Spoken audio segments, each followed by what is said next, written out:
Hello, Milan. I want to try this. Are you ready? That feels good. I like it. I'm going to take that to the classroom. It's brilliant. Okay, it's lovely to see so many of you. This is fantastic. I'm really excited. I'm going to start with something very difficult for you. A goldfish. Okay, a goldfish is famous for having a very short attention span. And by that I mean the amount of time it can concentrate on one subject. So who thinks a goldfish has got an attention span that's longer than a minute? Hand up. Nobody? Poor goldfish. Who thinks it's got a shorter attention span than 1 minute? Okay, right. Next. A student. Okay, has a student got an attention span that's longer than a minute? Yeah, I hope so. Less than a minute? Are you sitting comfortably? Okay, if we put the student versus the goldfish, who is going to win? Okay, in a recent study by Microsoft, they looked at the amount of time somebody spent on a web page before looking somewhere else. So that's attention span, right? And the average human being has got 8 seconds. 8 seconds attention span of looking on a web page before going to another. And the goldfish? 9 seconds. So, unfortunately, the goldfish wins. This is not such good news, is it?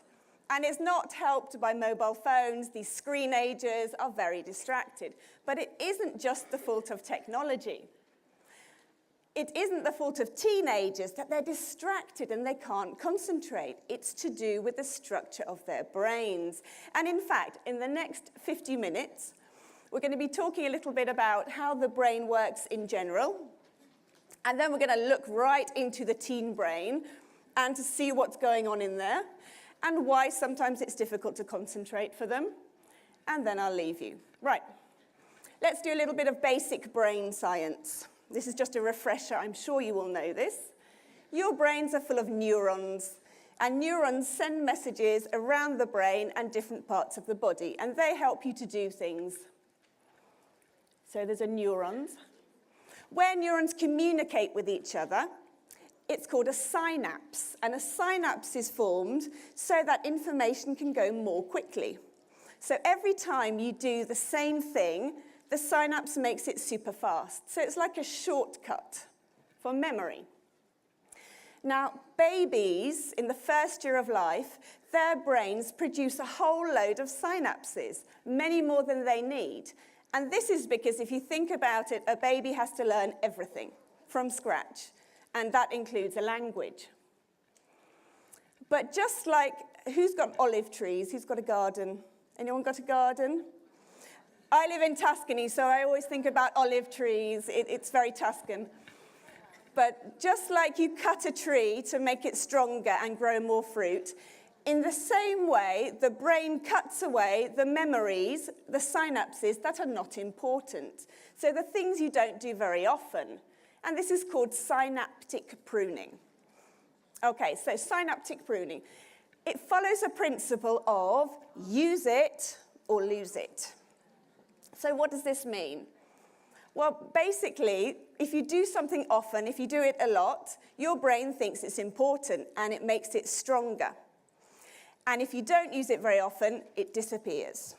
So this is why in the classroom, it's good to repeat and recycle language a lot, rather than just hear it once. Who can remember when they were 3 years old? Anyone? Nobody. Can you remember learning to walk? Learning to talk? No, good. That means you're normal. It's okay. You passed the test.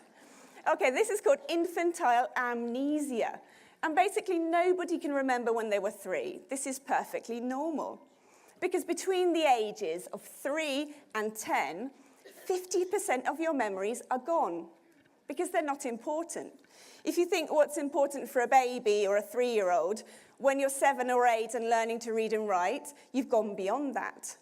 So this is, sadly, when I ask my little children, I say, do you remember when you were 4 I gave you that lovely present? No. I don't remember. So unfortunately, even little children don't necessarily remember a few years ago, and this is all synaptic pruning. Let's look at the teen brain, because that's what we're here for, right? Who thinks a teen brain looks like this? Is it an empty space with an echo? Hello, hello, anyone in there? In there? I don't know. At times, especially on a Monday morning, it can seem like this. But I think it looks more like this. A busy construction site with buildings coming up and going down, with traffic and noise and a lot going on. So this is a more realistic representation of a teen brain. In fact, the teenager's brain is being reshaped and reconstructed. It's a massive construction project, unlike any that has occurred in any other time in life. Now, adolescence is the most intensive period of reorganization. So this is really, after the baby years, this is the second time that the brain has to make a whole load of changes. Now, who is a primo grado teacher? Put your hands up. Oh, good. It's good to see you. This is for you. Take note. Okay, between 11 and 12 years old, something happens, right? Adolescence starts. And it's a bit of a difficult time, but in the brain, there are loads of new synapses being formed. And the reason for this is that lots of new skills are going to be learned. So the brain is getting ready for new information. So that's between 11 and 12. Do you see this maybe in your students, that they change after 12 years old? Yeah, a lot of parents say, they were really nice before, and then they turned 12. And this monster appeared. I'm exaggerating, but yeah, 12, there are a lot of changes going on, and that's because there's a lot going on in the brain. So who is secondo grado here? Okay, good to see you as well. Secondo grado teachers, this is for you. From 16 years onwards, there's another intense period of synaptic pruning. So again, all the information that's not necessary is cut away or not used. And this continues until the end of adolescence. Now, adolescence doesn't finish when you're 18. In fact, sometimes it goes on a lot longer. But neuroscientists have found that usually in your mid-20s or 30s even, it can continue. So your brain keeps cutting synapses until then. I'll give you an example. Who was a teenager in the 1980s? Hands up. Yay. I love the 80s, don't you? I've got a big soft spot. I'm always reminiscing about the 80s. And when I was a teenager, I used to lock myself in my bedroom and listen to records. Because, yeah, in those days we had records, right? Yeah. And I used to sing along and, you know, listen to it and feel depressed. A normal teenager, maybe. And the other day, when I was driving to work, I was listening to an 80s music compilation on Spotify. And on the way to work, I was singing along to all the songs. I'm not going to sing for you now. Total Eclipse of the Heart, Don't Worry, Be Happy, all these kind of songs. And I thought, whoa, I know every single word. How is this? When I can't remember my house keys, my children's names, or where I put my wallet. Usually I forget everything. So how do I remember? Well, this is a good question. There's a special formula for this. Enjoyment. I used to love listening to music. It's a pleasure for me. I still listen to music. So when you add enjoyment plus emotions, music created all sorts of emotions. Happy songs, sad songs, some songs make you angry, but there's always an emotional connection. If you add these two with a teen brain, and plastic teen brains doesn't mean they're made of plastic. It means that they're very, very good at learning information. They've got fantastic memories. They're good at changing. So when you put these three things together, you get vivid memories. In fact, a lot of neuroscientists say that the last thing you remember in your lifetime is what you did as a teenager. Is this a good thing? It depends what you did as a teenager, but these are basically the memories that you take with you right until the end. So it's quite an important time. What we learn with pleasure, we never forget.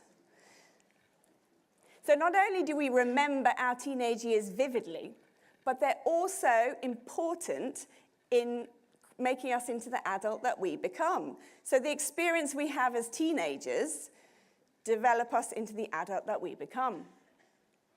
Okay, if we look at the brain develops from the back to the front. So the first parts to develop are here, and the last part is here. Now, in teenagers, this is where it's all going on. Okay, this is where all the huge changes are happening. And this part is called the prefrontal cortex. Okay? And the prefrontal cortex is responsible for some really amazing things. I would call this high-order thinking or 21st century skills. Let's see what it does. Decision-making. So every time you have to decide, make a judgment between one thing and another, you activate this. Critical thinking. Applying reasoning and logic to a situation, you use the prefrontal cortex. Multitasking. Doing lots of things at the same time. Empathy, when you feel for another person. And personality. Now, these are just a few things that are happening in the prefrontal cortex. And for us as adults and teachers, we do this all the time, right? Especially multitasking in the classroom and empathy towards the students and critical thinking. So for us, these are really natural things to do. But for teenagers, they are using these for the first time. And they need a lot of practice. Okay, let's look at identity. So how important is identity to a teenager? I can tell you it's everything. Developing an identity is what adolescence is all about. So this is the most important process that is happening in the teenage brain. They're becoming who they are. And the reason for this is because one day they need to find a job, leave home, maybe, have meaningful relationships. And in order to do this, it really helps if you know who you are. Now, an identity is formed in lots of different ways. But this psychologist, Dr. James Marcia, believes that adolescents have to go through a series of crises until they find who they are. So it isn't an easy process where you wake up and you think, oh, I know who I am. You have to go through these 4 different stages to get there. So, the 4 stages are called diffusion, foreclosure, moratorium, and achievement. So he believes that all adolescents, so not necessarily teenagers, have to go through these processes. If we look at diffusion, what does that mean? Well, that's basically when an adolescent starts to think, who am I? Why am I here? What do I want out of life? And it can be quite a difficult time. And this usually occurs at the beginning. So primo grado, I think you're right in the middle of this one. Okay, and it's a bit of a difficult time and a confusing time. Often an adolescent feels very lost in this moment. And it's accompanied by disorganized thinking. So forgetting things. Maybe you see this in the classroom, forgetting to do homework or losing things, procrastination, finding it difficult to relate to another person, and also they're very easily influenced. So this is the very beginning of the identity formation. Okay, the next, foreclosure. So after this stage, often there's a stage of wanting to fit in. And with teenagers, often they want to fit in with a group. So I don't know if everyone's dyeing their hair a certain color. When I was younger, everyone had black hair and big boots and long shirts. I didn't look so good in it, but I wanted to fit in, so I wore it too. But this is often very common with teenagers. They want to be part of a group. Or maybe they're trying to please their parents, or maybe their teachers. But this isn't their identity. They're taking on somebody else's identity to please them. Okay? The third one is the most interesting one. It's called moratorium. And this is when it gets a bit tricky. So this is when an adolescent wants to try everything, do everything, explore, experiment. And it's often accompanied by rebellion, because obviously they're trying to see what they want to do, and they're going against the one they did before. So they're not trying to please people, it's actually the opposite. And maybe when you see your students coming in with green hair, you think, okay, I know where you are. But do you know what? It seems scary at the time, particularly for parents, but it's actually a really important phase to go through. Because unless an adolescent goes through the rebellious phase, they'll never really know who they are. They'll just accept somebody else's identity. So bear with them, have some patience, and it will be okay in the end. Okay, and the last, what we're all aiming for really, is my story. What is my identity? Who am I really? What do I want out of life? What are the objectives for me? And what are my dreams? Okay, and also self-acceptance. So this process can happen very quickly, or it can take years, or it can never happen. Not everyone finds their true identity. But really, this is where we're aiming. This is what we would like to see in our students. Now, I've talked a bit about identity in general. Now I want to talk about my identity. Okay, this lady is me, and there are 5 numbers around me, and all of these numbers describe a part of my identity, so they're important to me. And I'm going to make you do some work now. Have you got your paper and pens? Yeah? Are you ready? I want you to think, what do these numbers mean? So you need to guess. Why 1998? Why did I write 2 twice? I made a mistake. No. There are 2 2s. 37:45. Okay, you've got 1 minute to rack your brains and try and think and guess why these numbers are important to me. And then I want to hear your answers. Okay? Go.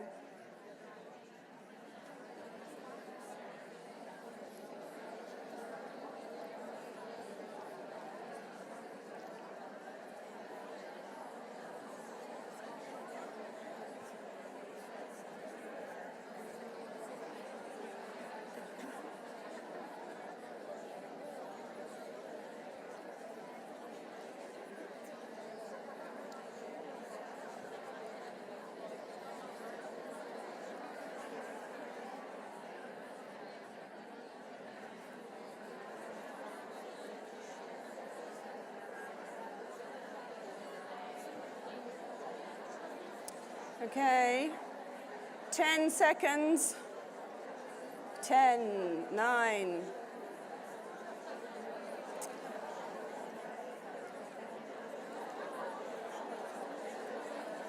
Okay, are you ready? I was born ready. Have you forgotten? Are you ready? Woo, yeah, very good. Okay. So, 1998, why is that important to me? Got married. Came to Italy. Anyone over here? Started working, good. You? Changed job. First child, okay. I'm a bit disappointed. Because nobody said when you were born. Right? Oh, you did? Oh, thank you. There's a chocolate for you after. Okay, I know. I was a teenager in the 80s, you did your maths. I understand, I'll give you credit for that. Okay, why did I write the number 2 twice? 2 kids. 2 husbands, oh. Do I look like a woman with 2 husbands? What do you do with 2 husbands? Well, if they cook and clean, then it might be a useful idea. Okay, but no, I think 1 is enough. Possibly too much, depending on the husband. Okay, interesting. 37? Age. Olive tree. I've got 37 olive trees. Oh, if only, yes. Okay, anyone else? My sister's age. I love it. You're really imaginative. You're a very creative audience. Usually I hear the same answers, but you're different. Very good, Milan. Okay, and 45? Okay. Right, I'm going to show you the answers in video form, okay? So a little listening for you. This is a video made for you, and you can see if you were right. Are you ready?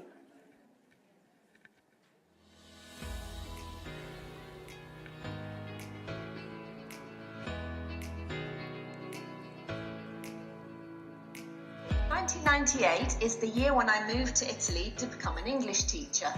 I had just finished my degree in Italian, and I was an English teacher in Faenza. I'll never forget the first time I ate piadina and squacquerone and handmade garganelli. It was love at first bite. I've written the number 2 twice because I've got 2 nationalities. I'm British and German, and I've also got 2 young daughters, Heidi and Frida.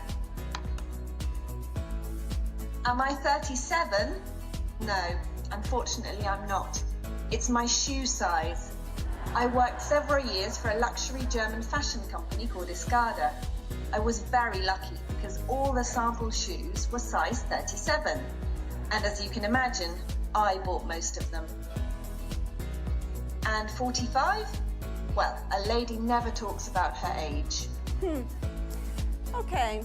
So I made this video with Doodly, which is really fun. It's fun. I can also do it on the board, so you don't have to make a video, but it's just a bit different, isn't it? Okay, so 1998, what did I do? Were you paying attention? I came to Italy, that's right. I finished my degree, I came to Italy, and I never left.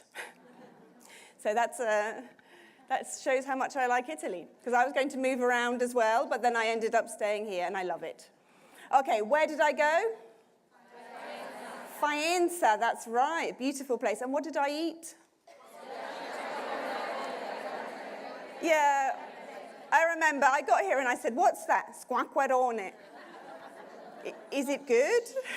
Yeah.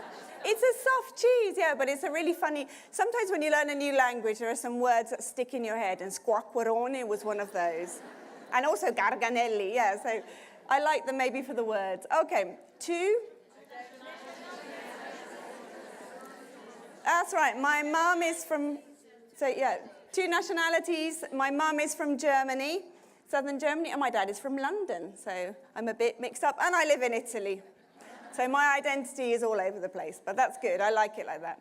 Okay, I've got two daughters with German names. You might have noticed, I gave them German names. Heidi and Frida, yep. Lovely little girls. Okay, 37? That's right, my shoe size, which is great because a lot of sampled shoes are in 37. And 45? Okay, right, moving on, as we say. Okay, so that's a bit about my identity. Now I'm going to look a bit more in detail, okay? And I want you to think about your identities too. You can use this activity in class with anything, any information. It doesn't have to be numbers. You can use places or people. But this is another activity, and it's a mind map. Oh, no, sorry. Why does this activity always get students to say something? Because they're curious. Okay, so students are curious to find out more. And this is why they always ask questions. So when you have an activity where it makes the students want to find out more, they will say something. And also because it creates positive relations. So it makes them warm to you. They realize that you're a real person and not just a teacher. Okay, so this is the identity mind map. You see, I'm a real person and not just a teacher. Okay, my identity, there are 6 different topics. And I want you to think about your own identity, okay? I want you to think about what you would put for these different topics. So you've got my favorite things. They're a big part of your identity, right? Your favorite things. My personality. My personal style. My hobbies. my dreams, and my life experiences. Okay, so I'm going to give you just some time to gather your thoughts, and then I'm curious to hear what you've got to say. So remember, this is about you and your identity. Just write down some words for each topic. Brainstorming. Okay, go.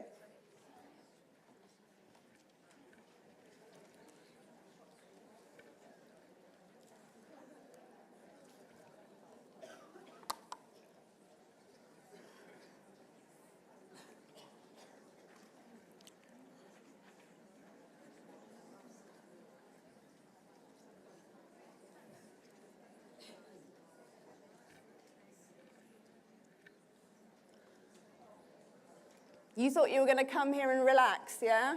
Like when you go to the theatre, you just sit there. I love going to the theatre, but people often fall asleep in the theatre, don't they? And I don't want you falling asleep. So this is why I'm keeping you on your toes.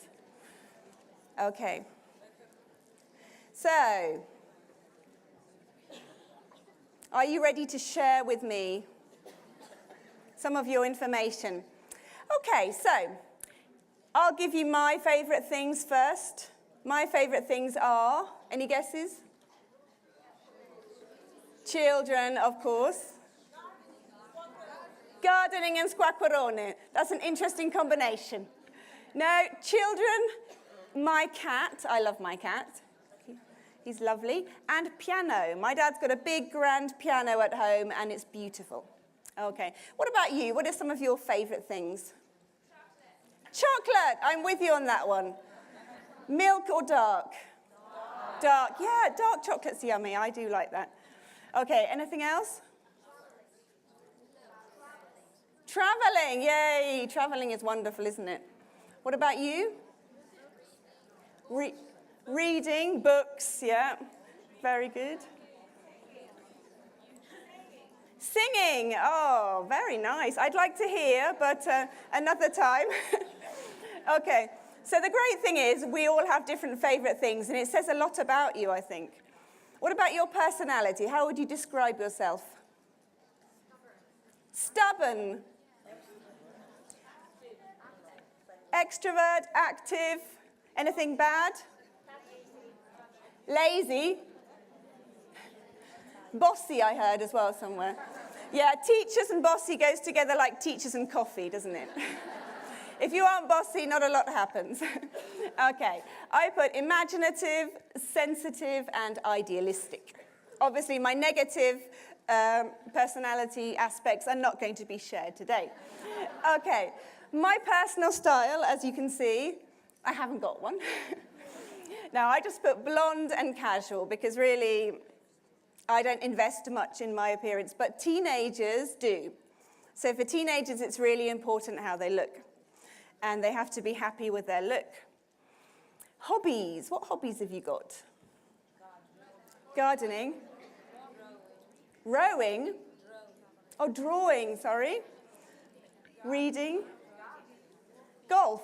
Ah, you like playing golf. Very interesting. You're a very sporty lot. Okay. My hobbies are music. I love listening and playing. Art, painting and drawing. Books, reading and writing, and skiing. The only sport I like doing, because basically you sit on a lift and then you just go down the mountain like this and you eat lots of nice food. But no, it's one of my favourite sports. Okay, dreams. What are your dreams? Travelling. Retiring. I know what you're thinking. We're all thinking. For some of us, it's going to be a long time. When you're 75, 80 maybe, I don't know. Okay. I would love to go to Australia.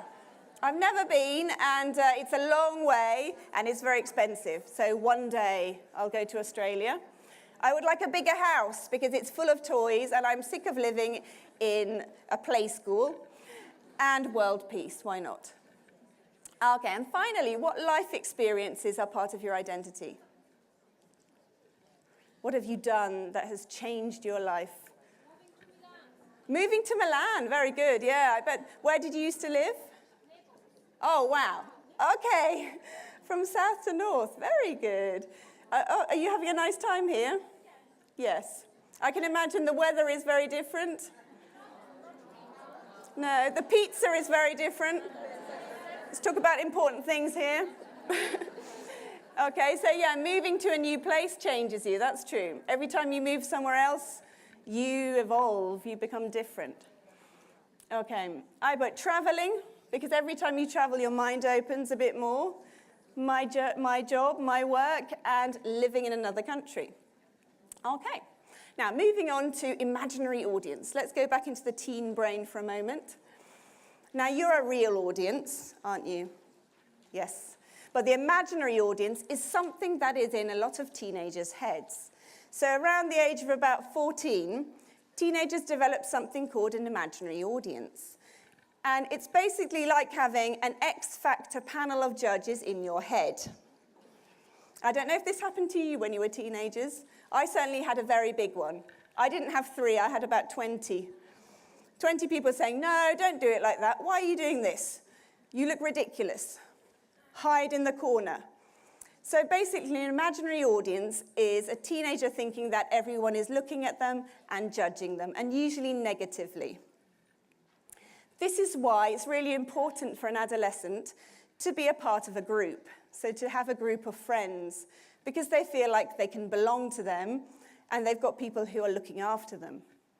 This is also why social media is so interesting to a lot of teenagers, right?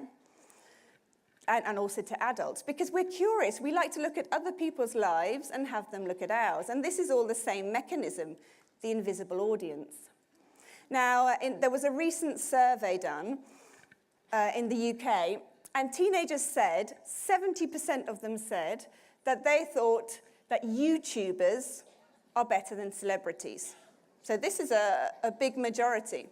So YouTube is more important than TV or films. It's very different from when we were young, I know. Times have changed. So YouTube is something which screenagers spend a lot of time looking at. And they like YouTubers because they're relatable and they're authentic, 34% said that they wanted to be a vlogger. So the dream job is to become a vlogger. This is the new job. Vlogger means video blogger. So yeah, I'm going to say, what is a vlog? I know these are all new words. Every year they change. Every year you have to do a crash course in teen speak. But a vlogger is basically someone who blogs on videos. And they usually talk about I don't quite understand the appeal because they talk about very normal things. Today I did this, and then I went down to the shops and I bought this. But they're very popular. And this is because the invisible audience means teenagers like to look into other people's lives. This is fascinating for them. And vlogging is creative, and you can express yourself. So these are 2 reasons why vlogging is very popular with young people today. Now, for OUP, I did some videos. I tried a bit of vlogging myself. And maybe it's a generation thing, but I didn't find it very easy at first, because you hold a phone and you say, hello, my name's Carla. It feels a bit strange at first, but for teenagers, this is perfectly normal. And they enjoy doing this a lot. But I noticed that the more I did it, the better I got. I started to become better and better at it. And I actually really enjoyed it at the end. And I also thought this is a really good way to get teenagers to say something. Because they want to make a video, it's creative, they want to express themselves, and everyone has got a phone, right? They've all got phones. It's something they can do very easily. So I've got a video for you by a teenager called Molly. So let's look at her video. Hi, I'm Molly, and this is my cat Bonnie. I love cats, but I love animals in general. In fact, I also am a vegetarian. Probably my favorite animals are farm animals, although I also like many types of birds as well. Which are your favorite animals? Okay, thank you, Molly. So that was nice. But you see, it doesn't have to be very long, does it? I think that was 20 seconds. But in 20 seconds, you can say a lot. It surprised me, because I thought I would have to speak for 2 or 3 minutes, but that seems like an hour. when you're speaking into a phone. So just 20 seconds and you can express a lot about your identity. For example, Molly, what did she talk about? Animals, yeah, her favourite animals, her pet. What was her pet cat called? Bonnie, very good. And what's her favourite animal? Farm animals, and she likes birds. Okay, very good. So we found out a lot about her. I feel like I know her now after a short video like that. Okay, so this is something which I recommend taking to the classroom, and this can be given as homework, because I noticed when I give my teenage students the homework where I say, write 300 words about your family members, they're not very excited, and maybe 10% of them do it. Whereas if I say, make a 20-second video about your family members, when I get to class the next day, they say, look at my video, look, do you like it? Are you happy with it? And they're really excited, and they do it. So this is a really good way to get them to say something. So you can give them some objectives to help them a bit, okay? And the first is, yes, what is the objective? What is the objective of the video? So in this case, in Molly's video, it was talk about a part of your identity. I said, Molly, I want you to talk about your identity, okay? Then I said, choose a topic. So like the mind map, she chose the topic, favourite things, and then pets or animals, okay? So identity, and then animals. I asked her to think about the audience. I said, the audience are some very intelligent English teachers, so it has to be good. So we have to also think about who the video is for. So if it's for maybe younger students, it has to be simpler. So just to get them thinking a bit about it before they make it, so it's appropriate. I also said to Molly, can you ask a question at the end? Because if you notice, a lot of these vlogs, it's like a conversation. It's like you're having a conversation with the person. And the more natural it is, the more popular it is. So it's natural in a conversation to ask a question, right? You don't just say, my favourite animal is this. No, she asked a question. Do you remember her question? What's your favourite animal? Good. So that's the invitation to the viewer to answer. And finally, it's a good idea, especially at the beginning, just to write a little script, because it helps you to structure your thoughts and to think about what you want to say. You can practice it and then throw it away. So I don't want any students to read off the paper, but it's good for them to structure their thoughts. So try it next time you give some homework. Okay, social skills. This is another thing that teenagers are learning. Remember, the prefrontal cortex is developing. So they're not that good necessarily at social skills. Now, a part of social skills is being able to read how the other person is feeling, right? When you're having a conversation with someone, you can tell if what you're saying is making them happy or if you're offending them. This is a really useful skill to develop. And this is called emotional intelligence. So being able to understand how people are feeling. I've got a little test for you. Are you ready? Some eyes, okay? This is a man, and he's feeling, how is he feeling? Scared. You all think scared. Any other?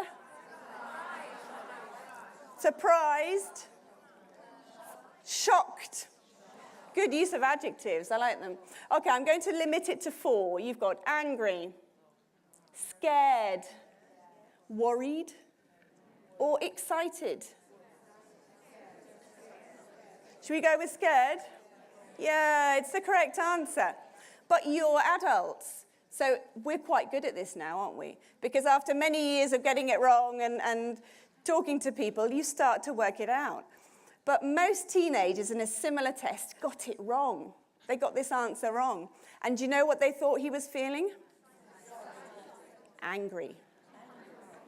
Because teenagers often misinterpret adult feeling as anger. This is why when a parent says to a teenager, tidy your bedroom, why are you always angry with me? I'm not angry, I'm asking you to tidy the bedroom. Or have you done your homework? A lot of times, adults are interpreted as being angry. So this is why sometimes teenagers overreact. Okay, another aspect of social skills is the type of personality you have. So I'm going to look at one aspect of a personality here. And I've got another test for you, so get your pens ready. You're going to see 5 sentences, and you have to decide how you feel about them. Okay? Do you strongly agree, agree, it depends, disagree, or strongly disagree? So how do you feel about these 5 sentences? Are you ready? I like that. I'm going to keep using that. I was born ready. Okay, let's go. After socializing, I feel tired, and I need some time alone. Okay, so write the number on your piece of paper, yeah? Write the answer, just the number. I prefer conversations with only 1 or 2 people.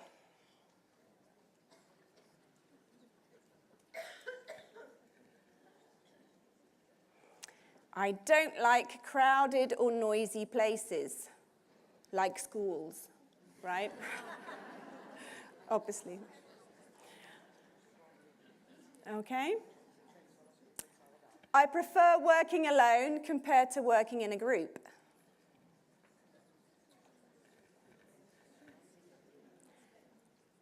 And 5, I think carefully before I say something. This is always a useful thing to do, isn't it? Yeah. But not everyone does it. Okay, now I'm going to ask you to do some maths. I know you're English teachers, but add up your score. So add up the numbers and then find your total, okay? Are you ready? And you might find out something new about your identity. Let's see. Now, if you scored between 5 and 10, you're an introvert. This means that you agree or strongly agree with those 5 sentences, right? Hands up, who's an introvert? Yes. Introverts, very good. There are some of you here, very good. Okay. Between 11 and 19, you're an ambivert. Oh, yay, loads of you. Ooh, good, very good. Lots of ambiverts here. And finally, this is interesting, 20 to 25 extroverts. Who's an extrovert? There are no extroverts. 1, 2, ooh. Are there many parties in Milan? Not really, okay. Right, so what does this mean? Does it mean an introvert is someone who's shy and an extrovert is outgoing? No, it's not as easy as that. Okay, it's about energy. So introverts, if they've been somewhere very noisy and in a big city, in a big group, they feel very tired afterwards. They're exhausted, like after you've been in school all day.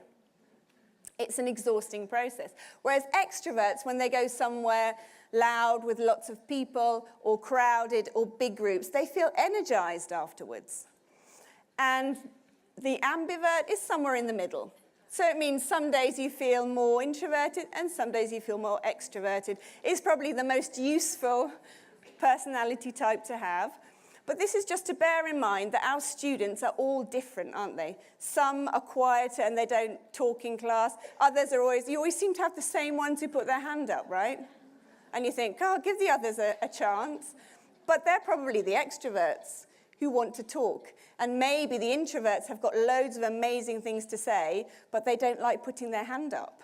That was me. I never put my hand up in class. And now I'm a teacher. The irony. Okay, extrovert or introvert. Here are some activities which we use often in class, and I want you to think, are they more suitable for an introvert or an extrovert? Now, there's no right or wrong answer. It's just to get us thinking a bit, okay?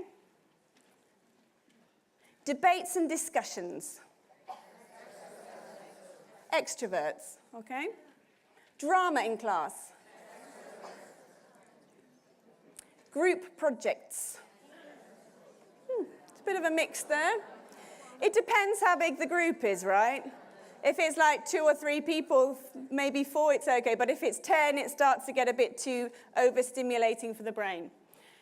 Writing dialogues. Yes, a lot of writers are introverts.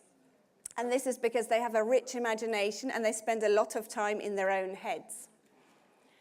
Pair work. Both, yeah, I think it can be suitable for both, really. Role plays? Yeah, if they're done at the front of the class, it's more suitable for extroverts, maybe.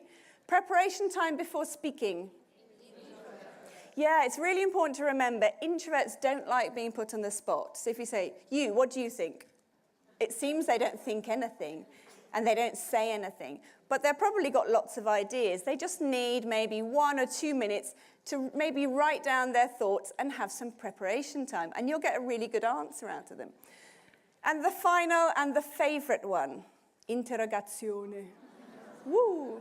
Which students like these? None. Okay, yeah, that's the correct answer.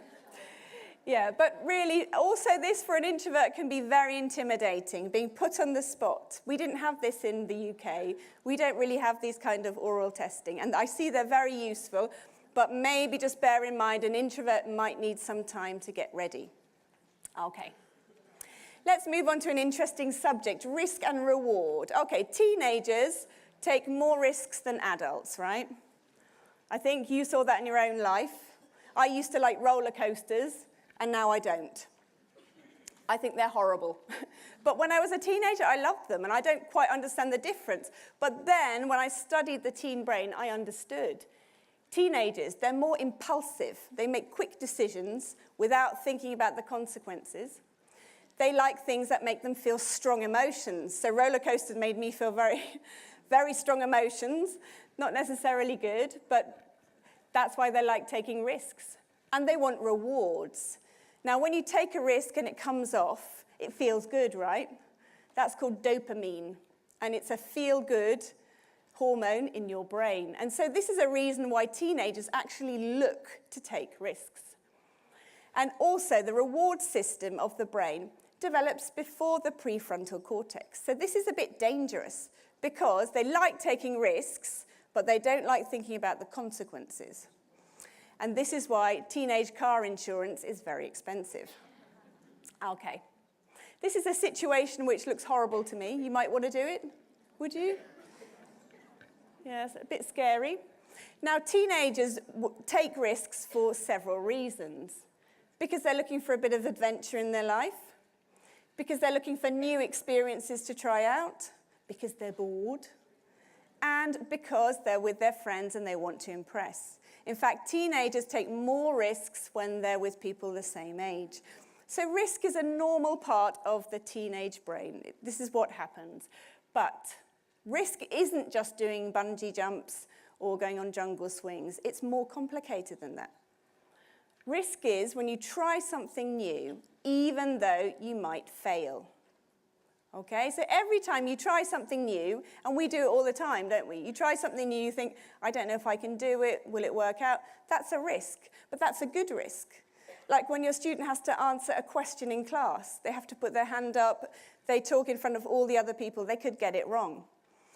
Okay, so risk is also something which we can use to our advantage. Now, something that combines risk and reward is a game. So games in the classroom, and also they're fun.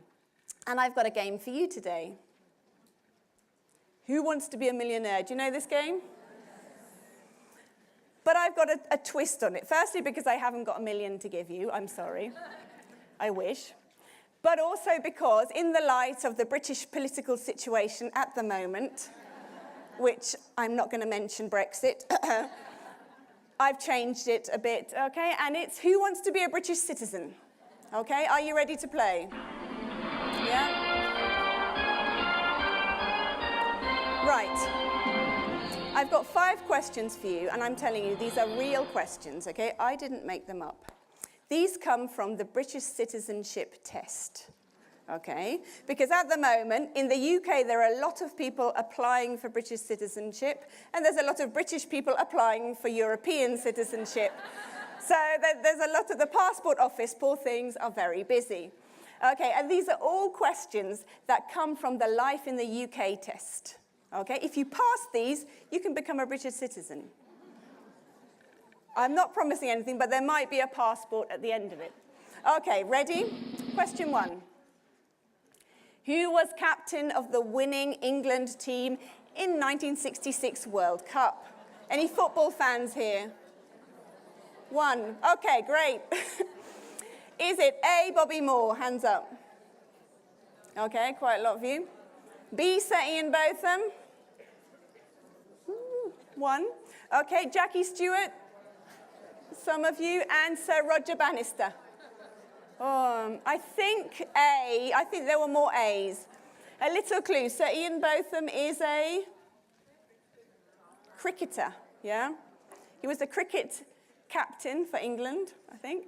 Sir Jackie Stewart is that's right, Formula One driver. And Sir Roger Bannister was famous for, that's right, running the 3-minute mile. Okay, but let's go with Bobby Moore. Are you correct? Okay, you took a risk and you're in the next round. Question 2. What is the fundamental principle of British life? These are true questions. I didn't make these up. Attending church, the rule of law, going to festivals like Glastonbury, or supporting your local football team.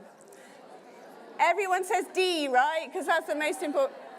But I know you've got 2 teams here, and I don't want to talk about football because. Okay, what do you think? Is it A? B? Oh, C?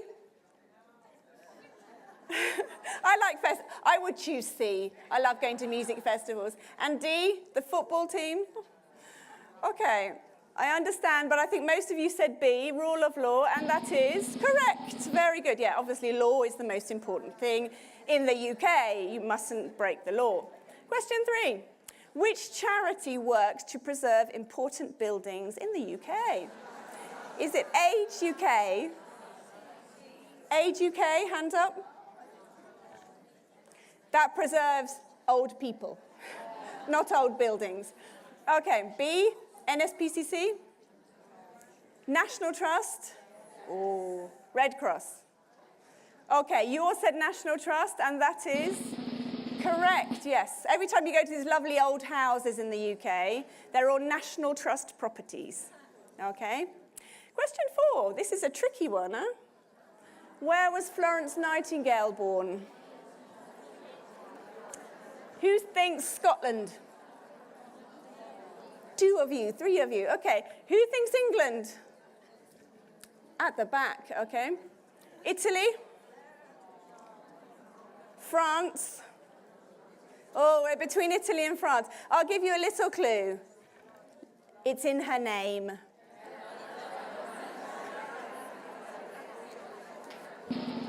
Florence Nightingale was born in Florence, yeah, in 1820. And her sister was called Parthenope.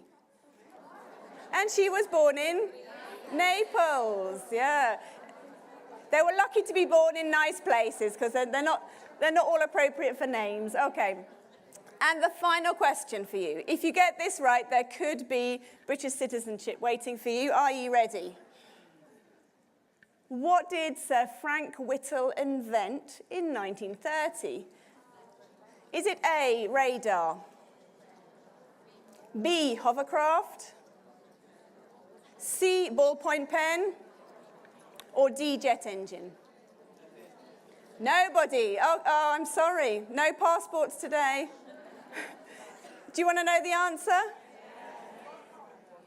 Jet engine. Okay. So, for those of you who got them all right, very good, you've passed. And with the attestato, there'll be your passport. Okay, so this is just a bit of fun. It's a fun way of doing multiple choice questions, and it's a good way of getting your students to risk and reward in class. Okay, my final topic is one of my favorites, sleep. It's my favorite, but I don't do enough of it. Okay. Do your students look like this on a Monday morning? Yeah? And a Tuesday and a Wednesday? Okay. How much sleep do you think an adult needs? 8, 6, 7 hours. What about a teenager? 10. It's like an auction. 8, 10. Okay, let's see. We adults, we need 7 to 9 hours. I don't get it very often, but 7 to 9 hours, that's quite a lot. But a teenager needs 8 to 10. So teenagers need a lot of sleep. They need more sleep than we do. But do they get it? In a recent study by Sleep Foundation, only 15% of teenagers got 8 hours or more. So that means that we're dealing with 85% of the teenagers are very tired. Now, there's also a physical reason for this. And it's because melatonin, which is a sleepy hormone, it makes you feel tired. In teenagers, it's only produced after 11 p.m. So they don't really start getting tired until 11 p.m. And this is why they go to bed much later, but also why they wake up much later too. So have pity on them in the morning. And there are also a lot of schools in the UK which are thinking about starting at 10 a.m. Is this good? Or the night owls say, yes, please. But of course, you finish a bit later. But anyway, let's see if it comes to Italy. I'm not sure. Now, lack of sleep affects how well you perform in school. So if you're really tired, you don't do as well in school. In fact, if a 14-year-old is missing half an hour's sleep, they score 10 points lower on the IQ test. So it really affects how they do in school. Okay, so sleep is a good subject to get your students thinking about. But I'm going to look at one aspect of sleep, probably my favorite, and that is dreaming. Okay, we all dream, right? I have a dream. And this is the last activity I've got for you, so get your pens and paper ready. This is something I do with my students. When I see that their attention is drifting off after 8 seconds, they're thinking about something else. No, this is an activity which I like to get them all back and all concentrated and engaged. Okay, so I'm going to describe a scene to you, and I would like you to draw it. Okay, so Michael taught you how to draw, and I am consolidating your new skills. Okay, right, so draw what I describe. Are you ready? Okay, this is a dream, right? There is a house. Draw a house. You decide, is it a big house or a little cottage? Has it got a lot of windows? Is it old or new? The house is in a garden. And in the garden, there is a water source. So you decide, is it a pond? Is it a river? Is it a lake? Or is it the sea?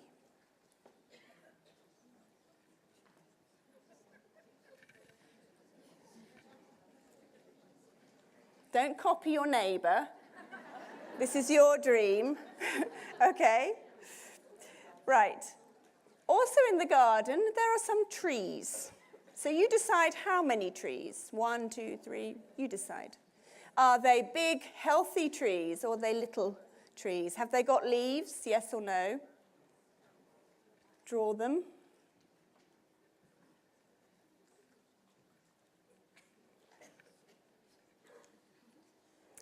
Is it the daytime or the nighttime? If it's the daytime, draw a sun. If it's the nighttime, draw the moon.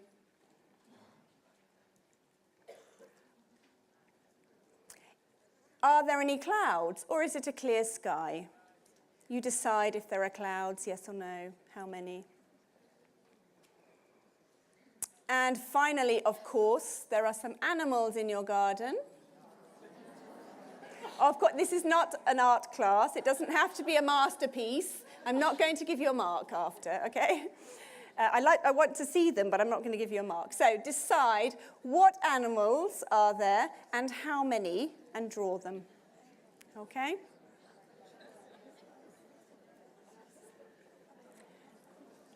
Right. Okay, do you want to see mine? Ta-da! My artistic masterpiece. Okay, so this is something that I did, and I did this the first time that I did this test, so this is authentic. Okay, can I see yours? Wow. They're very different. It's incredible. There are some houses like this, some houses like that. Okay, they're all different, and that's good. Okay, why did I do this with you? Well, do you want to hear what you can do with this? You can take this back to the classroom, and firstly, it gets your students silent, which I think is a good thing. They're quiet and they're concentrated, if just for 2 minutes of peace. And also because you can use this for some speaking activities. Now you can say, in pairs, describe your pictures. And they can compare their pictures. So in my picture, I've got 2 trees. You've got more trees than I have. Your house is bigger than mine. So you can use it for all sorts of language. Or what happens next? So what happened beforehand? Imagine it's a dream. Write a story about your dream. Or tell your partner what happened in your dream. And interpret your dream. What do you think it means? What do these pictures say about your identity? And we're going to choose the third one to do together. We're going to interpret your dreams. Do you know what it means? What does a house mean? Okay. Who drew a big house? Hands up. A big one, yeah? And a little one? Little cottage? An old ruin? Anyone? A few. Okay. The house is how you see yourself. So if you've got a big house, you're probably confident. If you have a little cottage, maybe you're a bit shy. If you have an old ruin, I'm sorry. Okay. What about the water? What water did you draw? Who drew a pond? Pond, lake, river, sea. Oh, okay, good. Now, the water is, and this is true, this is a real interpretation, emotions. Water always describes your emotions because it changes. A pond probably means that you're quite contained and reserved. A lake, your emotions run deep, but you're calm. A river is always moving. And the sea, up and down. But beautiful, loads of energy and lots of fun. Okay. What about a lake? I think a lake is a deep, still water. So probably you have very deep emotions, which maybe others can't see. But it's interpreting, sorry? A waterfall, wow, that's amazing. What do you think? I think that means you're pretty energetic, right? Are you strong? Yeah, a waterfall. Someone had a fountain, and I thought, wow, fountain. What have you got? Yeah, a fountain. I think a fountain is always bubbling over, right? It's very difficult to contain your emotions. But of course, interpretations are personal, but you can think about it when you get home. What about a tree? What does that mean?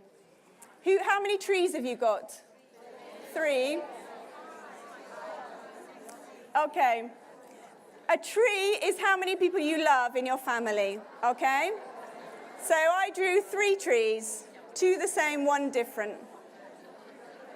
Okay, so these are the people that you love. If the tree is healthy, good. If the leaves are falling off, time to do some thinking. Okay? Now, night or day? If it's the daytime, you're very open and you know what is happening in your life.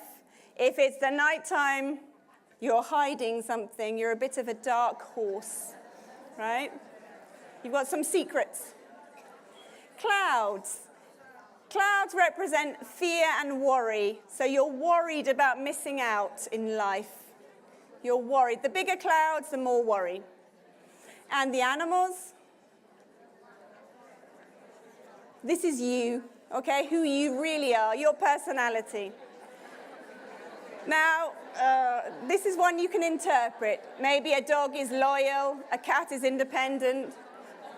After you can tell me, I can't speak much longer, but after you can tell me what animal you drew. Okay? Now, I'm sorry, time has run out. It's time for Donna to speak in a minute. So I'm going to conclude, okay? And really, I just want to say that growing up is difficult. I had a terrible time growing up. I had all sorts of problems. I didn't really enjoy it. It's difficult for the people who look after teenagers, who teach teenagers, and it's difficult for the teenagers themselves.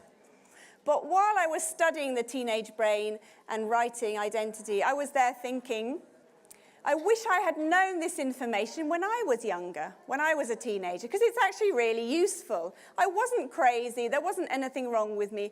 It was just because of my brain.